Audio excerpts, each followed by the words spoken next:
আমরা শিখতে পেরেছি একজন সতী নারীর উপর ব্যভিচারের অপবাদ আরোপ করা হলে তার কি করা উচিত। উন্নত দেশে যেখানে ধর্ষণের শাস্তি হয় না, সেখানে কোরআন সতী নারীদের উপর ব্যভিচারের অপবাদ আরোপকারীদের জন্য কঠিন শাস্তি আরোপ করেছে। যারা সতী শব্দী নারীদের প্রতি অপবাদ আরোপ করে অথবা সপক্ষে 4 জন পুরুষ সাক্ষী উপস্থিত করে না, তাদেরকে 80টি বেত্রাঘাত করবে এবং কখনো তাদের সাক্ষ্য কবুল করবে না। এরাই নাফরমান। মিস্তার রাদিয়াল্লাহু আনহু ভুলক্রমে এই কুচক্রে নিজেকে জড়িয়ে ফেলেছিলেন, অথচ তার ভরণ পোষণ করতেন আবু বকর রাদিয়াল্লাহু আনহু।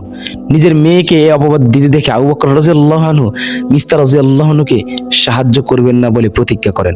তখন এই আয়াত নাজিল হলো, তোমরা তোমাদের মধ্যে যারা উচ্চ মর্যাদা ও আর্থিক প্রাচুর্যের অধিকারী, তারা যেন কসম না খায় যে তারা আত্মীয় স্বজনকে অভাবগ্রস্ত